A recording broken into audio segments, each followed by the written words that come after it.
Hello guys, what's up? For today's video ay i-share ko po sa inyo ngayon kung paano po natin i-solve itong error na ito sa ating mga blogger o website. No? At bago ang lahat, kung bago ka lang dito sa ating channel, inanyayahan ko po kayong mag-subscribe sa ating channel guys kasi gumagawa po tayo ng mga content dito like affiliate marketing, social media marketing, gumagawa din tayo ng website dito guys from scratch to the full optimized website, then SEO.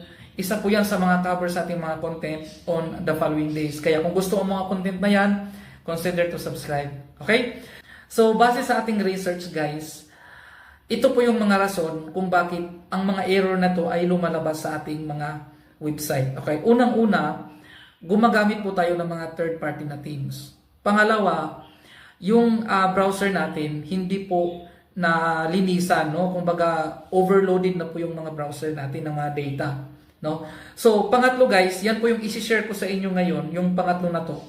Kasi nga, ito po yung pinakamalaking issue, no? O pinakamalaking error na dapat nating i-fix sa ating website.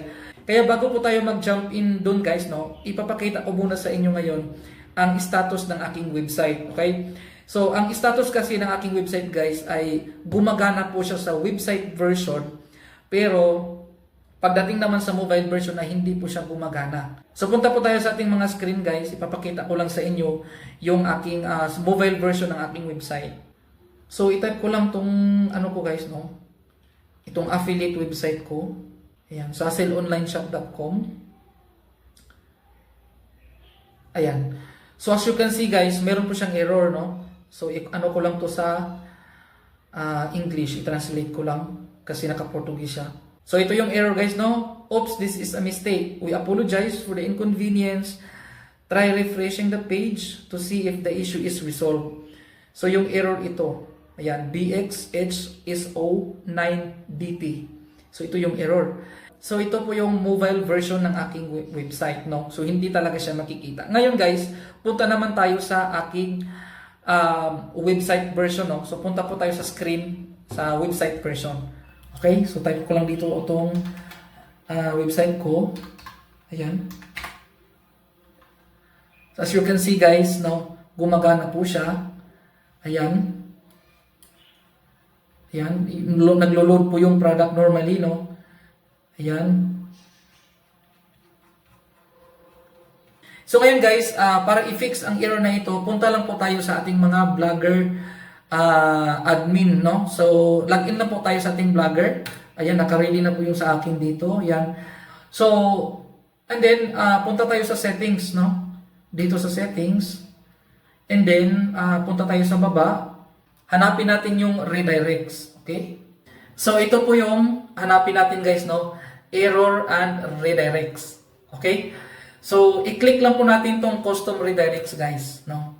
So, ang issue nun guys, kapag naglagay ka ng ganito sa iyong website, ayan, nag-customize po kayo ng redirects, ito po ang dapat nating i-delete. Hindi po natin yan i-off, i-delete talaga natin yan. Okay? So, and then, i-save po natin. Ayan, okay. So, after nun guys, na-save natin, punta tayo sa ating mobile, no, sa ating mobile version ng ating website para ma-proof natin na ito ay gumagana na talaga siya. Okay? So type natin ulit yung website natin, no? So as you can see guys, gumana na po siya. Dahil lang pala sa redirects.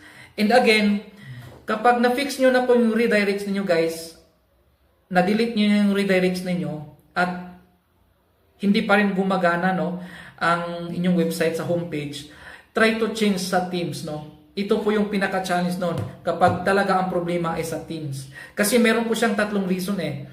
It's either sa themes, sa browser, or sa mga redirects natin. So yun po yung pinaka-challenge noon guys, no? Kapag ang problema ay doon sa ating themes, no? Dahil ibig sabihin kapag na ginawa nyo na itong na-clear na ninyo, no, ang inyong mga browser, no, na-clear cache nyo na-delete nyo na yung data, and even doon sa dito sa redirects, no, nagawa nyo na, hindi pa rin siya gumana. Ang problema nun guys ay nasa themes, no? Kaya kailangan nyo nang palitan yung themes ninyo dahil nga sa mga third party na themes na yan, no? Yan po yung isang error na kailangan din nating i-fix, no? Yun po yung dahilan para ma-fix yung error na to. Kailangan natin i-remove yung themes at palitan ng bago. So hanggang dito lang muna tayo guys. Hopefully magkita-kita tayo sa ating mga susunod na vlogs.